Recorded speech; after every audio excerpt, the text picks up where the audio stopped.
Swayam Prabha. Digital India. Educated India.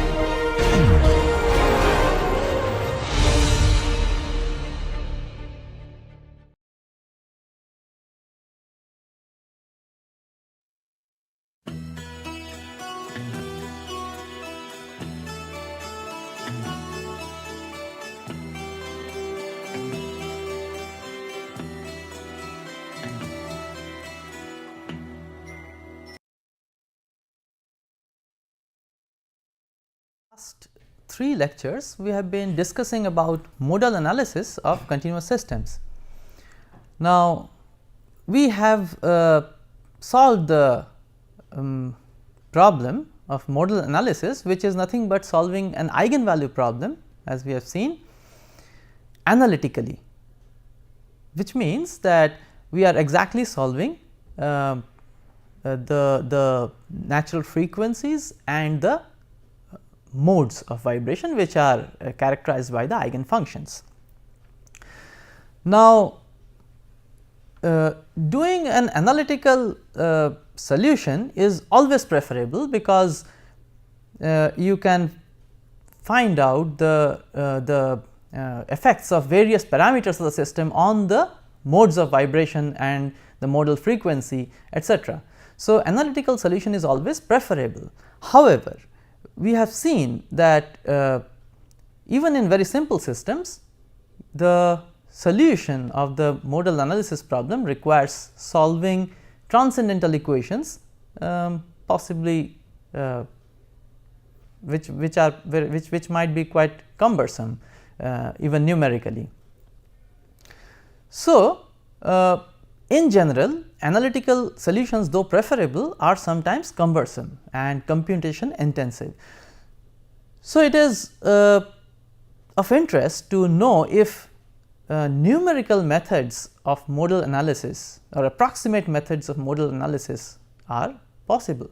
So, in this lecture and the next lecture, we are going to look at a few techniques for solving the modal analysis problem or the eigenvalue problem approximately and numerically. So, what is our motivation for studying the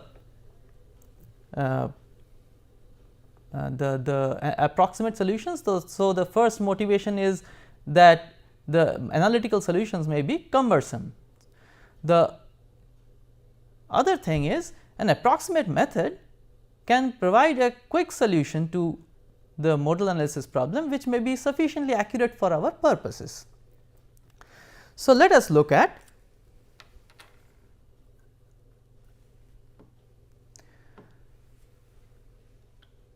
the methods that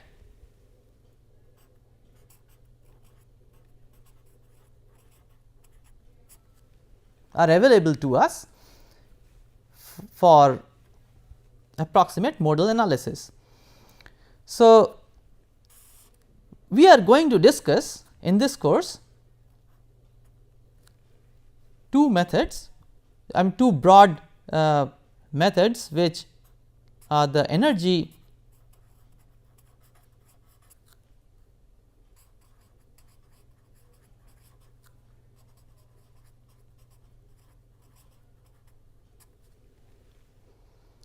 based methods, which will be the topic of discussion in today's lecture, and in the next lecture we are going to look at projection methods.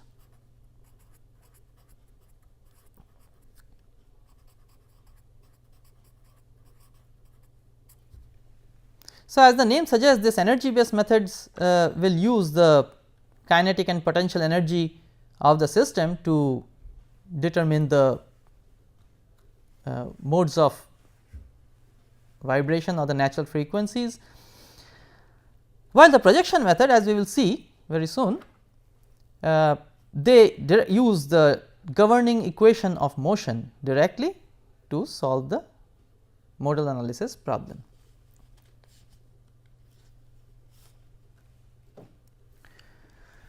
So, the first method that we are going to look at is the Rayleigh method.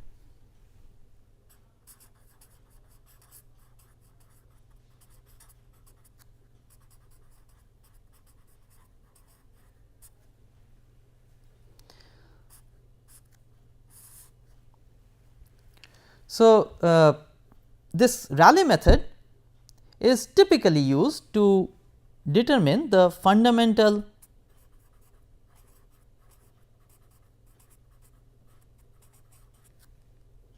frequency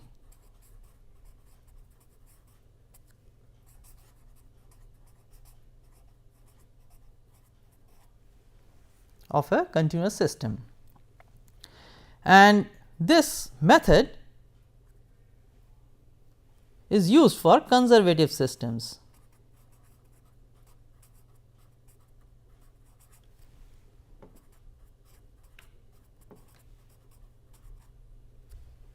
So, we use Rayleigh method for conservative systems. So, how does this method work? So, let us understand this with the example of a bar.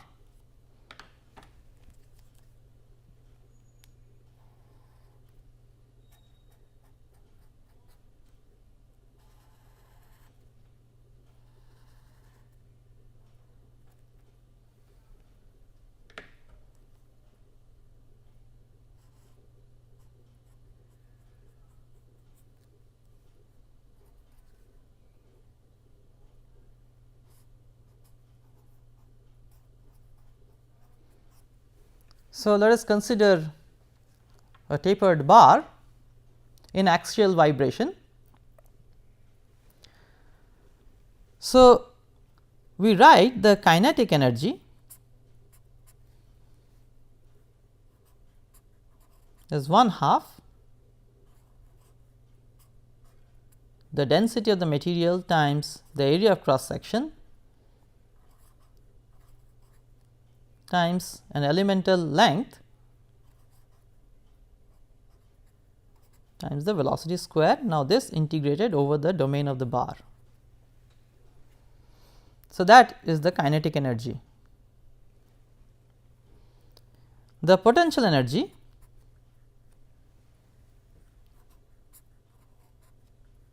is 1/2 the Young's modulus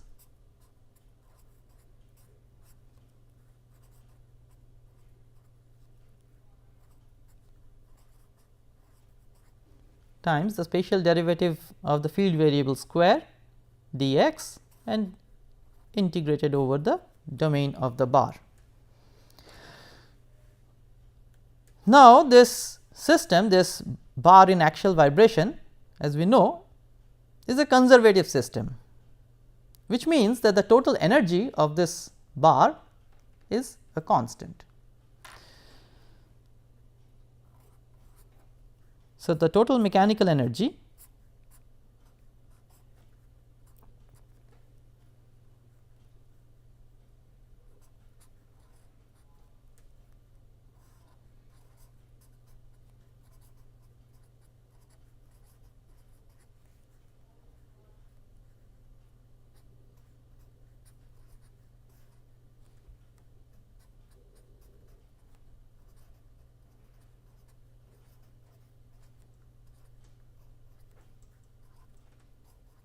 this is a constant.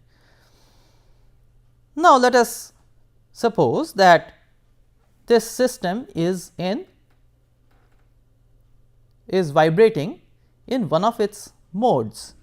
So, as we have already discussed that when a system is vibrating in one of its modes, the field variable can be written as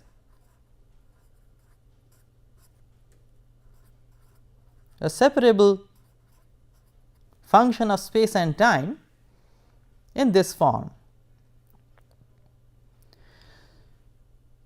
So, this special solution form is valid for a system, for this bar vibrating in one of its modes. Now, we will substitute this expression in the total energy of the bar, and once we do that,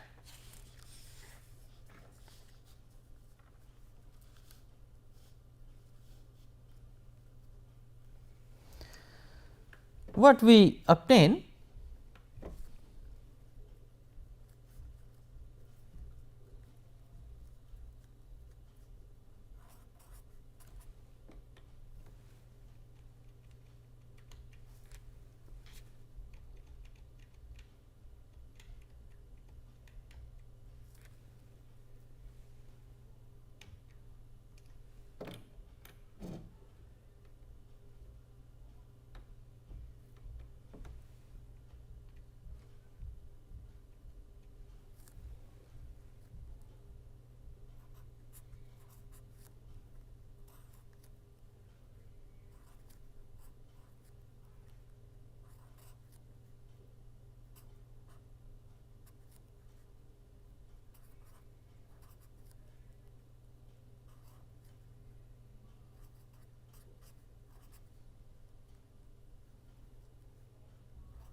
So, this is the expression of the total energy after we substitute this solution structure in the total energy expression.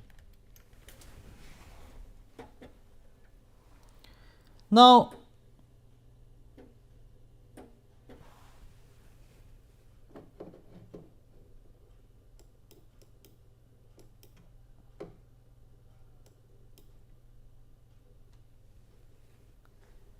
if this total mechanical energy is to be a constant,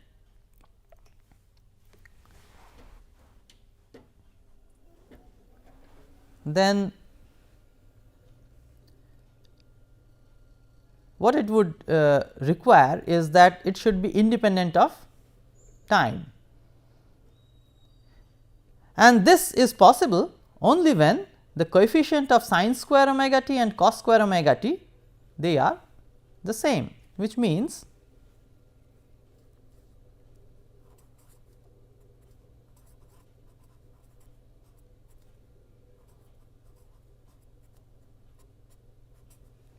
so energy is constant would imply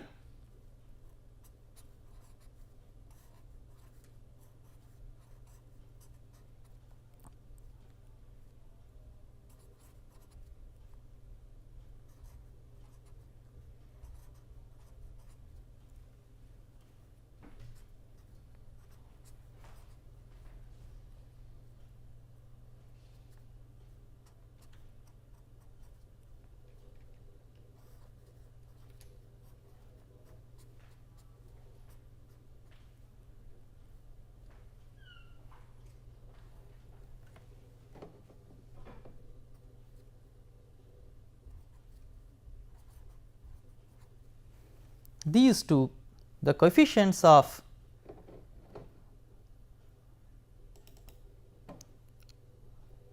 the sin square omega t and cos square omega t, they must be equal.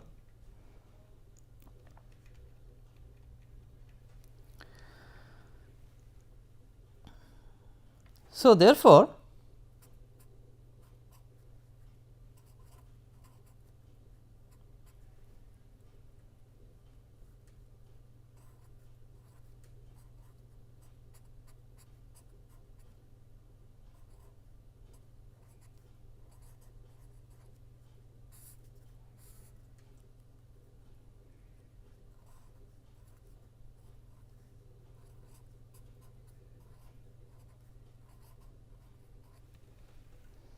we obtain this ratio, which is defined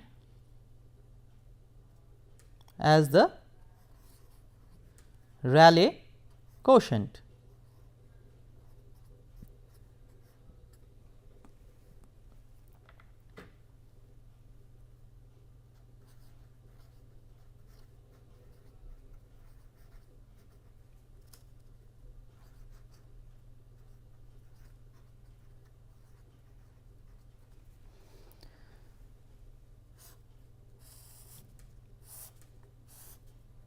And this Rayleigh quotient is the key concept in Rayleigh's method. So, what we have done is we have considered the modal solution, substituted it in the total energy expression, total mechanical energy expression, and finally, we force the energy to be independent of time by matching the two coefficients of the sine square and the cos square omega t terms to obtain omega square as a ratio which is known as the Rayleigh quotient. Now,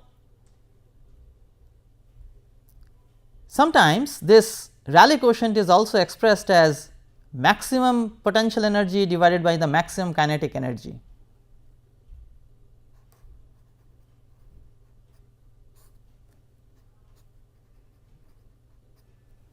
So, the amplitude. So, the maximum potential energy would be the amplitude of the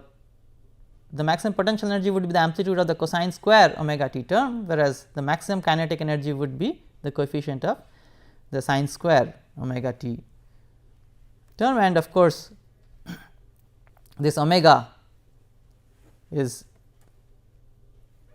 solved in terms of this. So,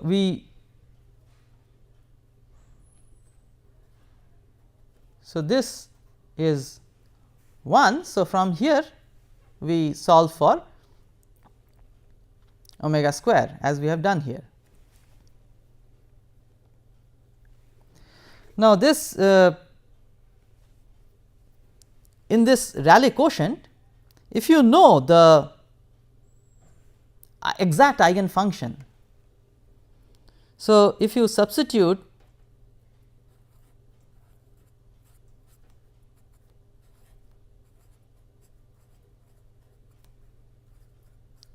where I am using this exact superscript to indicate that u exact is the exact eigenfunction for a particular mode. In that case, if you put this in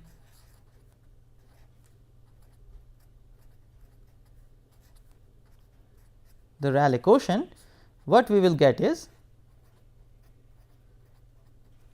the exact circular eigenfrequency corresponding to that mode.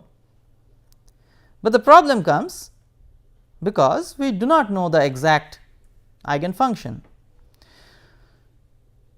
So, in that case, how do we use this Rayleigh quotient? So, usually what is done is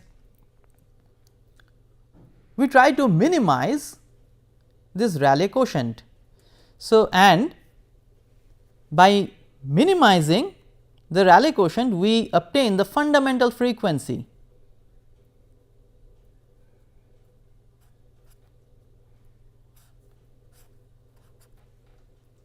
So, the fundamental frequency square is obtained by minimizing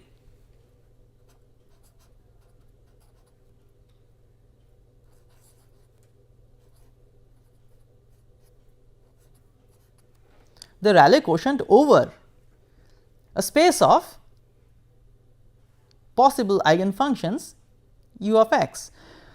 Now, there is a restriction on how you can choose u of x in this minimization problem. The restriction is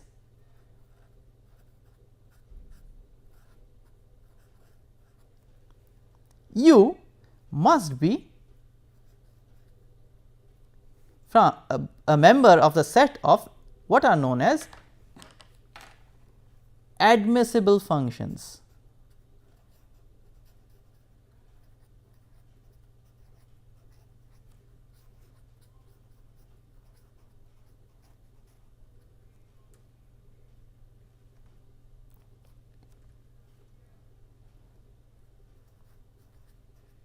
So, this U is a set of admissible functions. So, you must choose the possible eigenfunction from this set of admissible functions. Now, what are admissible functions? This we will come to very soon. So, let me write for this problem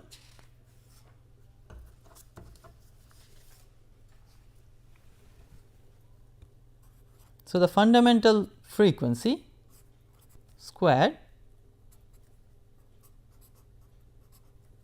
is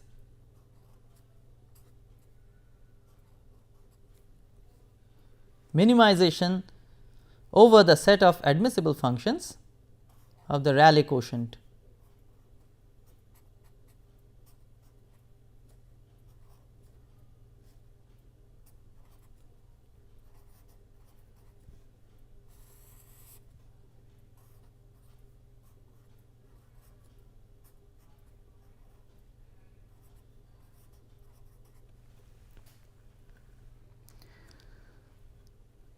Now, we come to this admissible functions.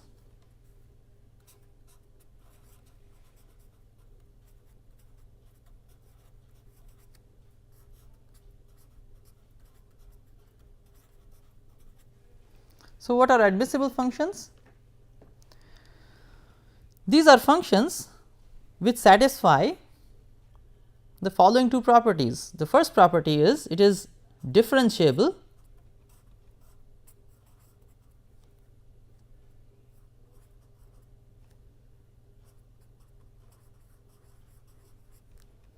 at least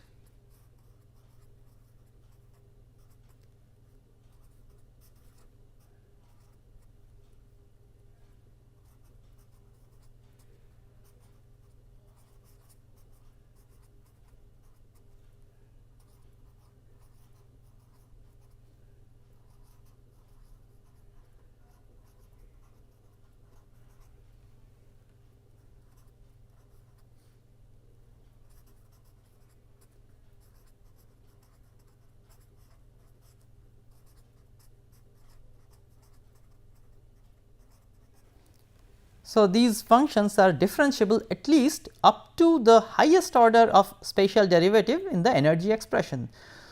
So, of course, these functions are spatial functions, and so they must be differentiable at least up to the highest order of space derivative or spatial derivative in the energy expression. So, in this example, for example, in this example that we are considering, the highest order of space derivative is 1. So, the set of admissible functions should be differentiable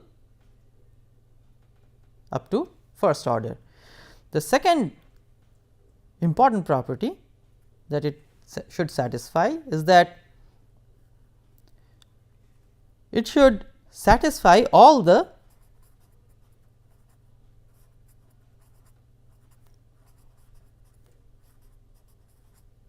geometric boundary conditions of the problem.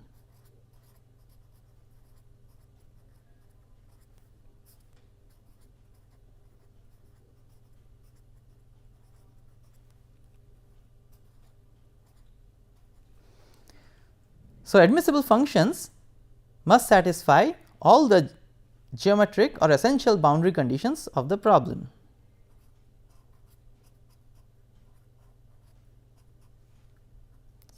So, they satisfy all the geometric or essential boundary conditions of the problem. So, these two properties The functions that satisfy these two properties are known as admissible functions.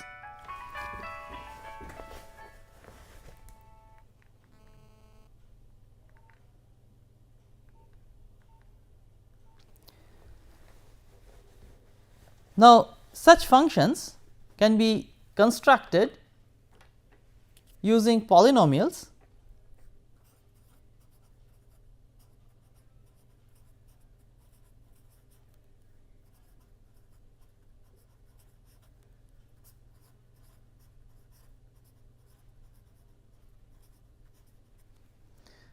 trigonometric functions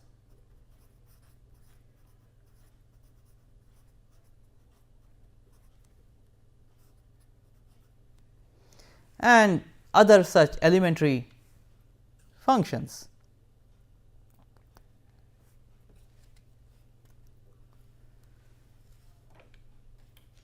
Now, let us look at this example of the tapered bar. So, as you can see, it is fixed at x equal to 0 and it is free at x equal to L. So, the geometric or essential boundary condition is on the left boundary where the bar is fixed. So, we must choose functions, admissible functions which satisfy the boundary condition at the left. So, let us look at such functions. So, we must have, so we have to choose admissible functions for this problem such that it is 0 at x equal to 0. This is the minimum condition that is required. So, a possible choice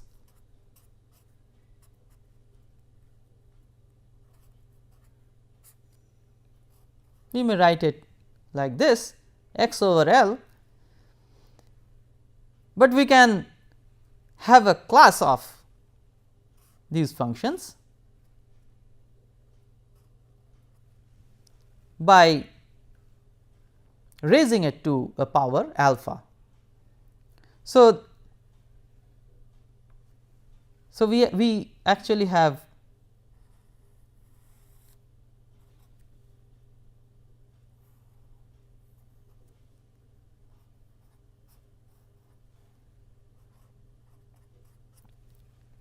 functions which depending on alpha, for example, if alpha is 1, then this is linear. For other powers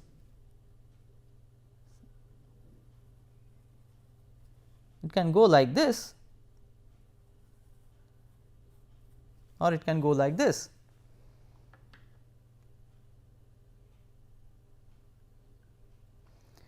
Now,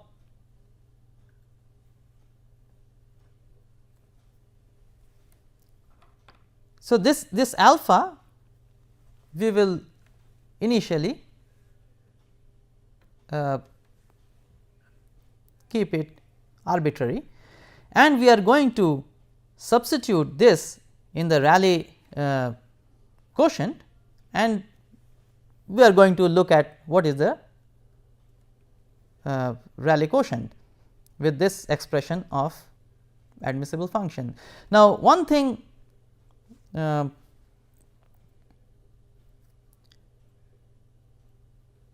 that you can see that we now have not one function, but we have a class of functions and we can adjust alpha and see which function minimizes the Rayleigh quotient. So, this alpha provides us with a handle to solve a minimization problem as we have formulated it. So, if you calculate the Rayleigh quotient with this admissible function, then the Rayleigh quotient finally turns out to be a function of alpha, which is unknown as yet, and this expression turns out to be, this can be solved very easily, and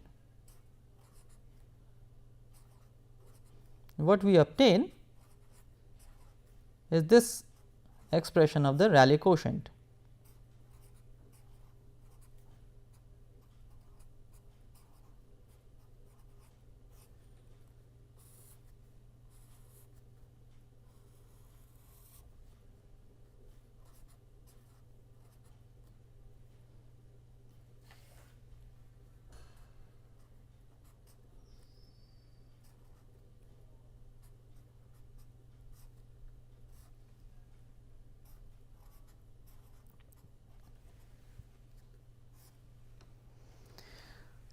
Now, so this term is the I mean has the properties of the bar, the geometric as well as material properties of the bar, while this coefficient, which is a function of alpha, determines the Rayleigh quotient. Now, this alpha is unknown as yet. So, we can put various values of alpha, or we can minimize the Rayleigh quotient with respect to alpha and determine alpha. So, let us see what happens if alpha is 1, and this, remember, is omega square. So, this turns out to be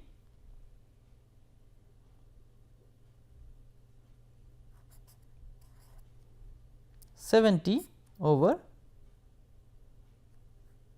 16). So, this is an estimate of omega, really the fundamental circular frequency, and this turns out to be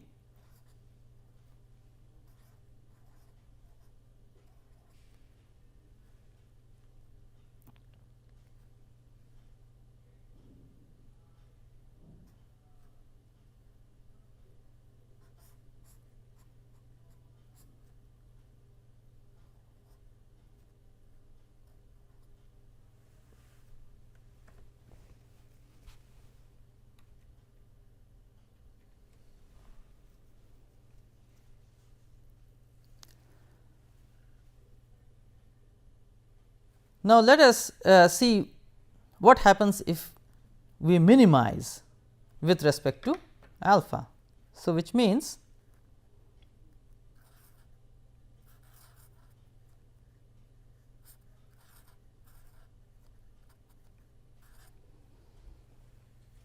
if you do this minimization, this gives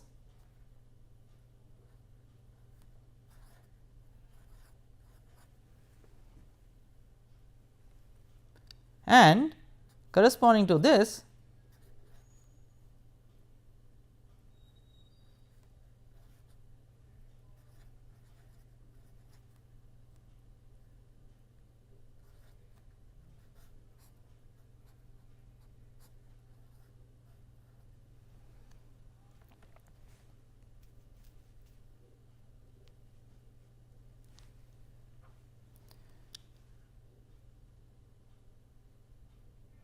So, you see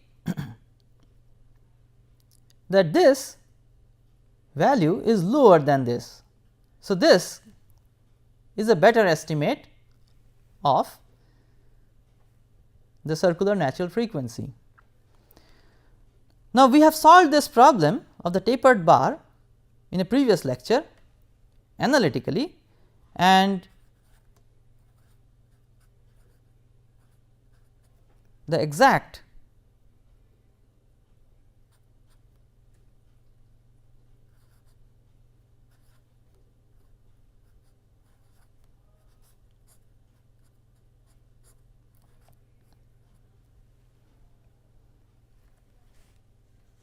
circular natural frequency that we determined was this.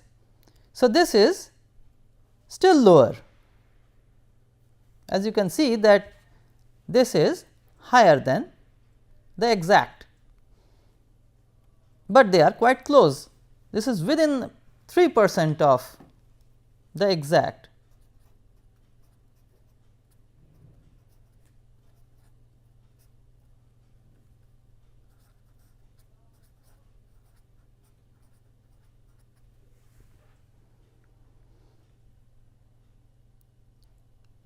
So, we have fairly accurately estimated the fundamental frequency of a tapered bar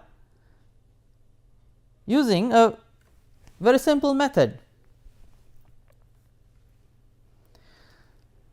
But this,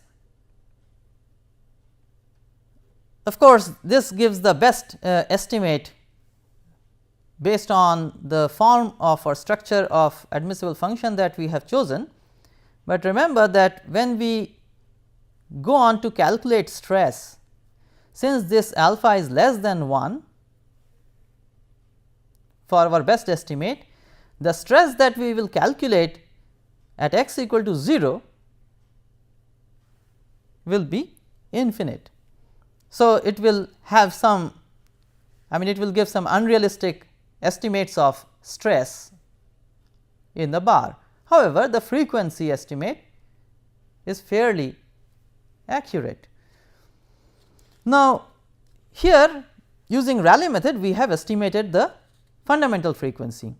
Now, can we now go on to find out the higher frequencies? Now, that is possible using what is known as the Rayleigh-Ritz method.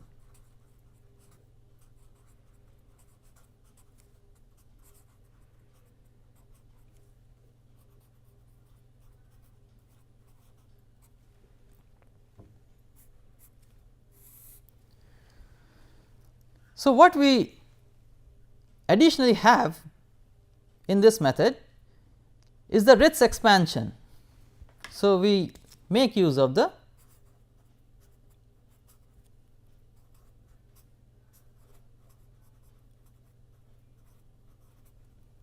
Ritz expansion of the amplitude function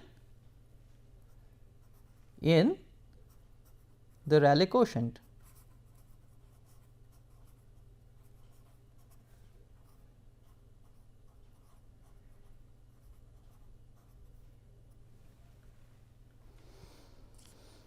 So, what I mean, so if you see this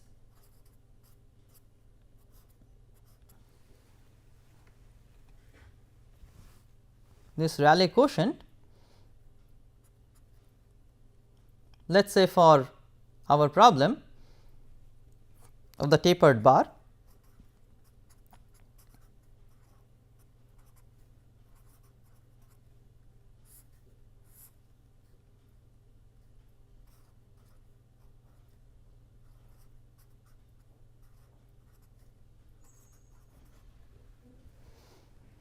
so we will minimize this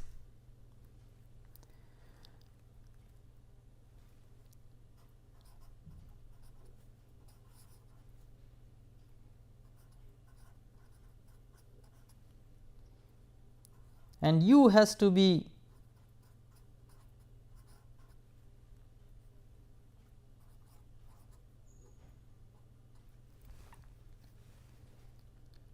chosen from the set of admissible functions.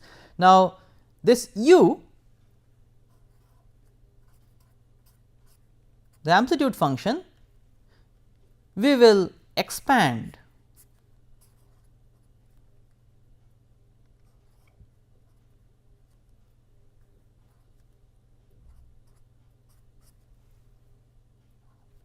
I will put a tilde symbol to distinguish this function from the basis functions that we are using. So, like in the previous example, in the Rayleigh's method we had kept an unknown parameter alpha. Here we will expand the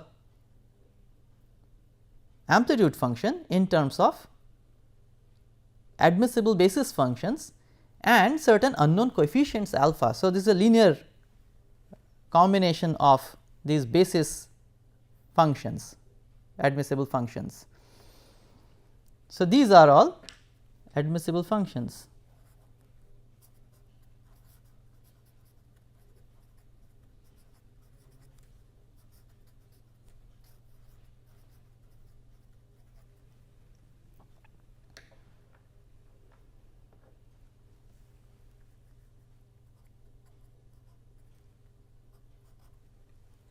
And we can take any number of terms. Now, when we substitute this kind of an expansion, the Rayleigh quotient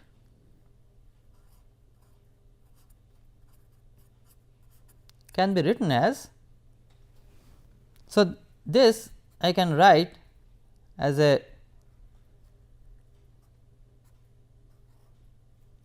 vector multiplication.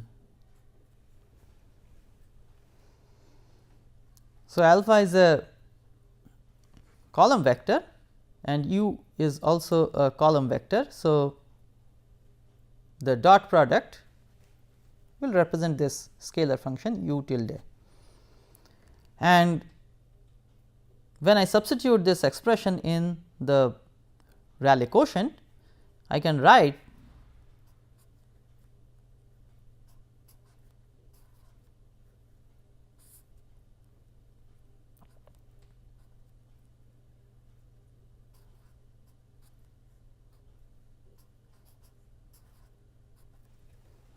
in this form, where K, the matrix K,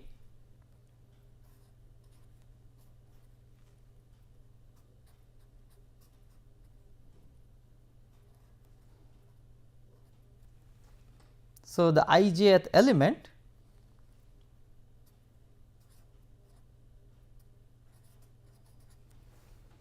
is expressed in this form, and similarly for the ijth element of this matrix M,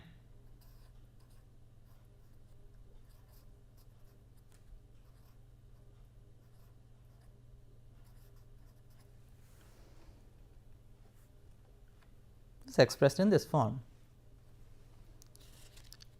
Now, these, remember, this alpha vector is unknown. So, we have to minimize with respect to this vector alpha. So, which implies that now this Rayleigh quotient is a function of this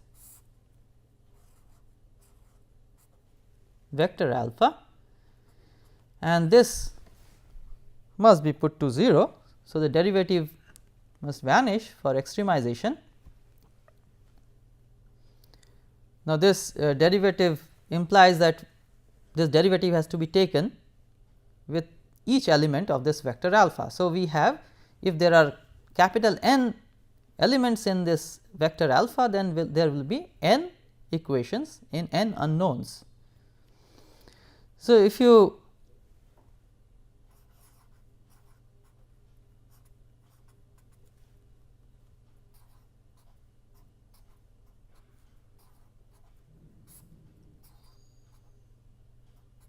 consider this expression of the Rayleigh quotient, and if you perform this derivative, which is straightforward, finally what you will arrive at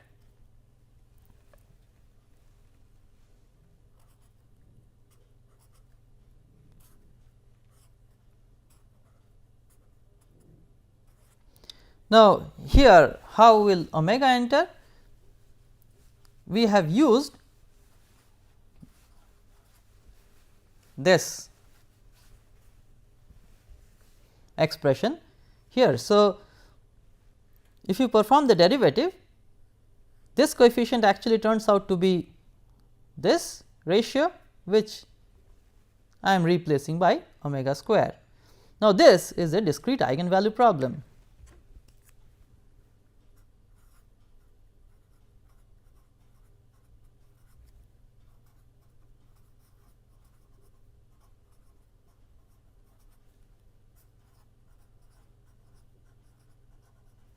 Which can be solved very easily to determine omega and this vector alpha, the eigenvectors alpha, and finally, once we have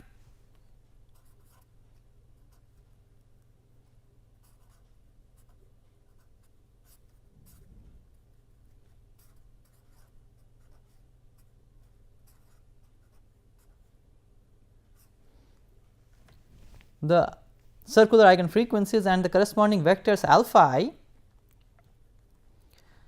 these can be used to determine the corresponding eigenfunctions.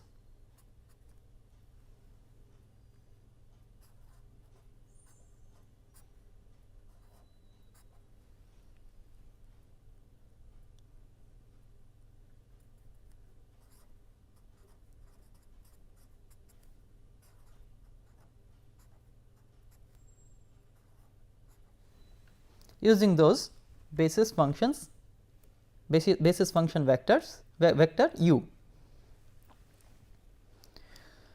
So, using Rayleigh-Ritz method, we can find out not only the fundamental, but higher modes of vibration.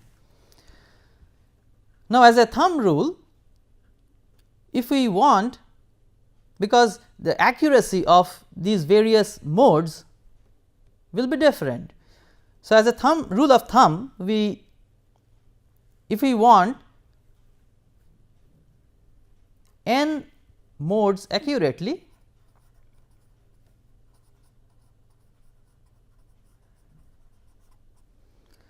we must take 2n terms in the expansion.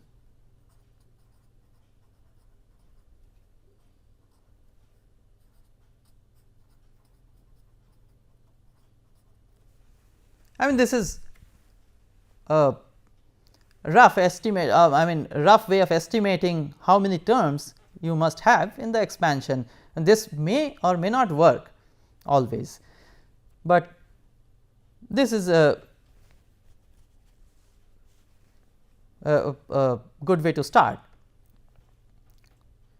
So, if you want n modes accurately, reasonably accurately, then you must have double the number of terms in your expansion. Now, there exists another method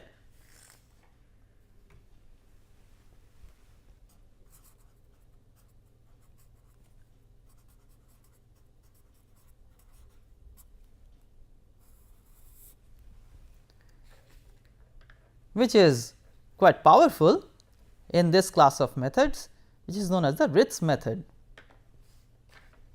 Now, in the Ritz method, we use the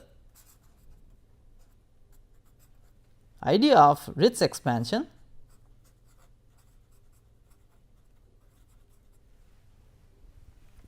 of the field variable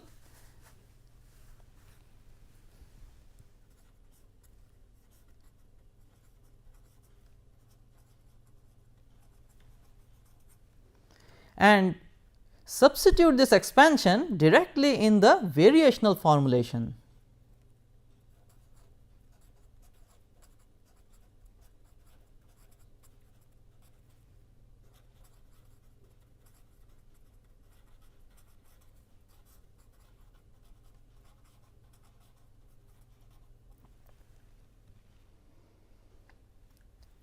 So, this method works with a variational formulation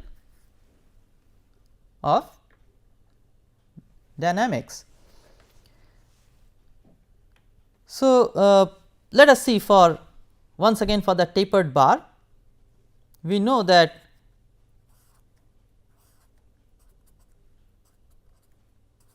the variational formulation for this tapered bar reads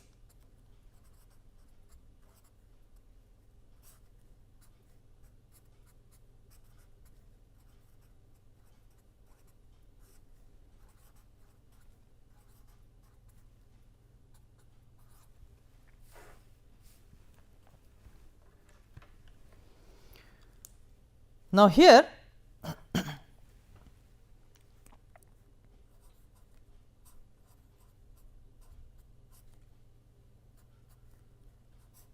we use this expansion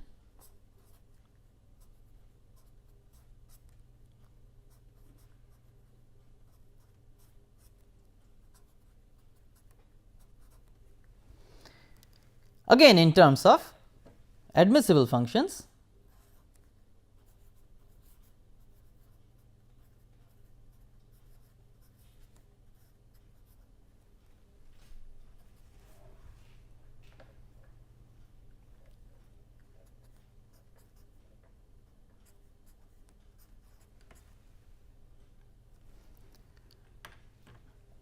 Now, once you substitute this in the variational form, in the variational formulation,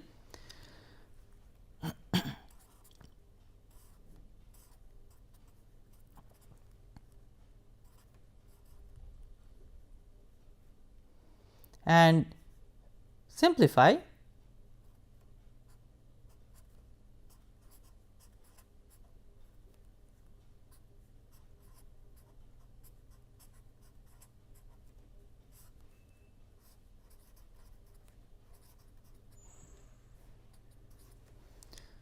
we obtain this, where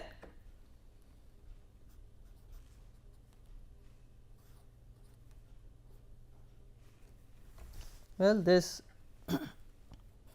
integration over the space has already been performed. So, we substitute this here, and since these functions, admissible functions, are known, this basis is known to us, we can perform this spatial integration and obtain this variation of this discretized problem. So, here this matrices M and K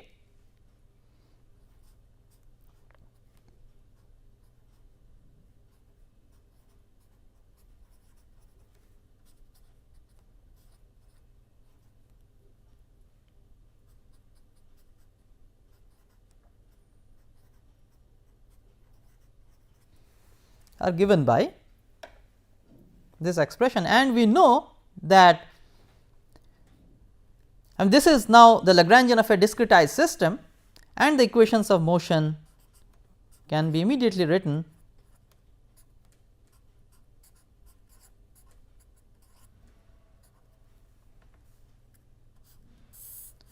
so in this Ritz method we have essentially discretized our problem.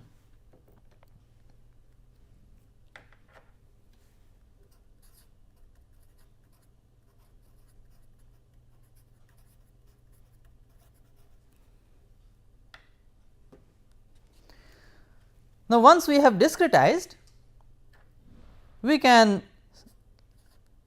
search for solutions as we do for discrete systems.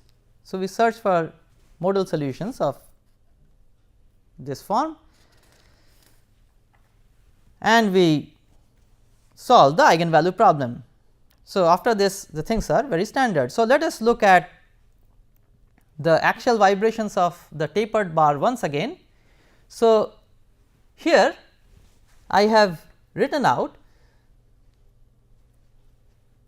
the admissible functions that we have chosen.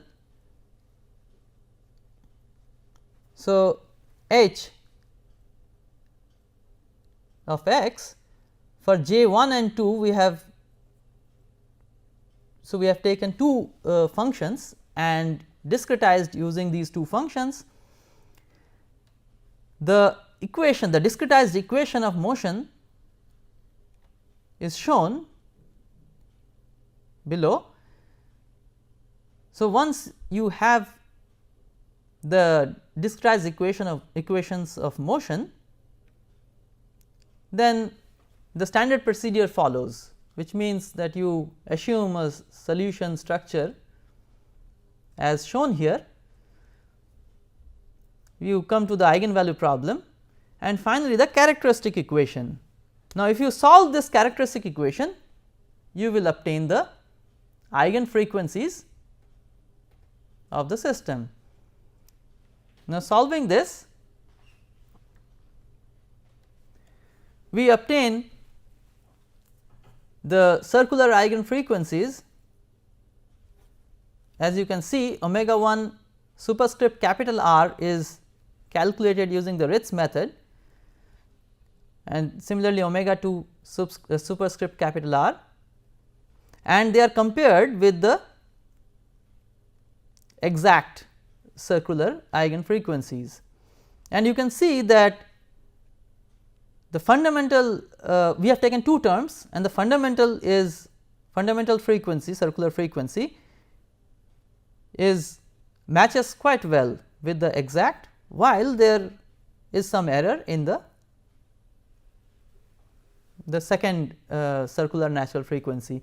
Now, this Ritz method and even Rayleigh's method, it has an upper bound property,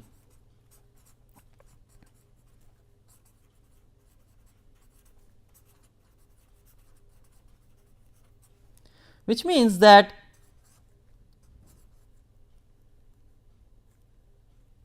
the natural frequency calculated from these approximate methods is always greater than the exact,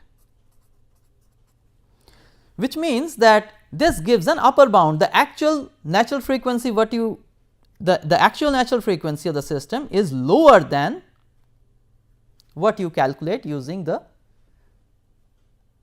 these approximate methods. Now, here you can see the eigen vectors k 1 and k 2 and the corresponding eigen frequencies that have been determined by using the Ritz method. And once you plot these eigen functions, so this shows the comparison of the eigen functions calculated by the Ritz method and those obtained from the exact solution that we had discussed previously.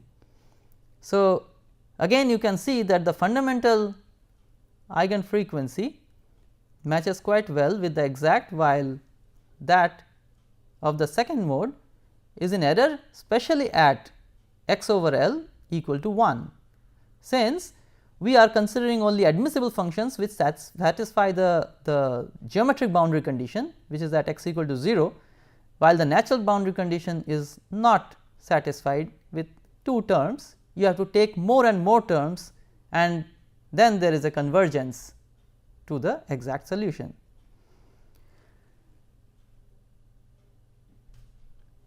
Now, we will summarize this lecture. So, we have considered approximate modal analysis based on energy methods, which uses admissible functions. We have looked at three methods: Rayleigh quotient, Rayleigh Ritz method and Ritz method, and these methods have an upper bound property of the eigenvalue estimates, and these methods work for conservative systems with potential forces. With that, we conclude this lecture.